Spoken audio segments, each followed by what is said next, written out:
प्रधानमंत्री नरेंद्र मोदी पोलैंड की अपनी 2 दिवसीय यात्रा के बाद यूक्रेन की ऐतिहासिक यात्रा पर रवाना हो गए। लंबे समय से रूस के साथ जंग में उलझे यूक्रेन की यात्रा करने वाले नरेंद्र मोदी देश के पहले प्रधानमंत्री हैं।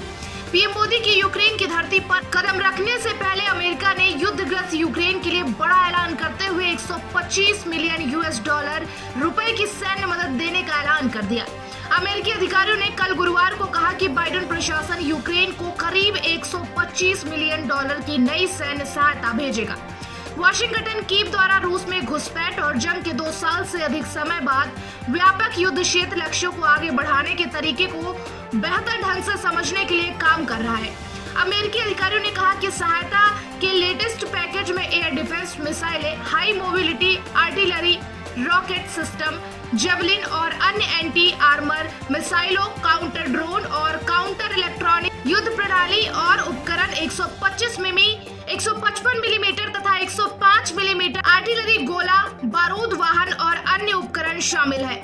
अधिकारियों ने नाम नहीं बताने की शर्त पर कहा कि चूंकि मदद को लेकर सार्वजनिक रूप से ऐलान नहीं किया गया है, औपचारिक घोषणा आज शुक्रवार को हो सकती है, जो यूक्रेन के स्वतंत्रता दिवस की पूर्ण संध्या भी है। ये हथियार राष्ट्रपति के ड्रॉडाउन प्राधिकरण के जरिए प्रदान किए जा रहे हैं। इसका अर्थ है कि उन्हें पेंटागन स्टॉकपिल्स से लिया गया है और उन्हें अधिक तेजी से वितरित किया जा सकता है।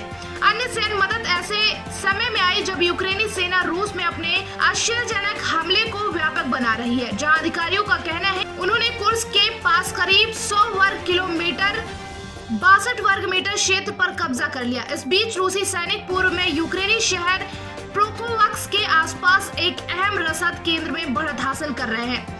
पेंटागन के अधिकारियों की ओर से बार-बार यह कहा जा रहा है कि अमेरिका यूक्रेनी नेताओं के साथ कुर्स्क ऑपरेशन के लिए अपने दीर्घकालीन लक्ष्यों का बेहतर आकलन करने के लिए बात कर रहा है, खासकर जब वे रूस को प्रोकोवस्क के पास आगे बढ़ते हुए देखते हैं।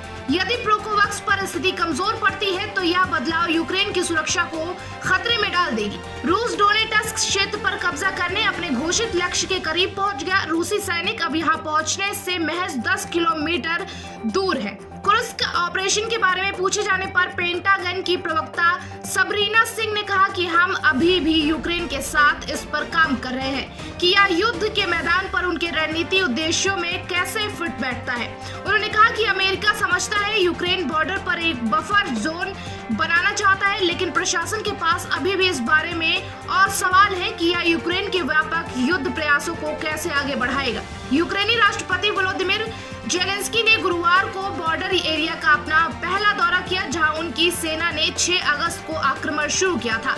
उन्होंने कहा कि कीव की सेना ने एक और रूसी गांव पर नियंत्रण कर लिया है, साथ ही युद्ध के कई और कैदियों को पकड़ लिया है।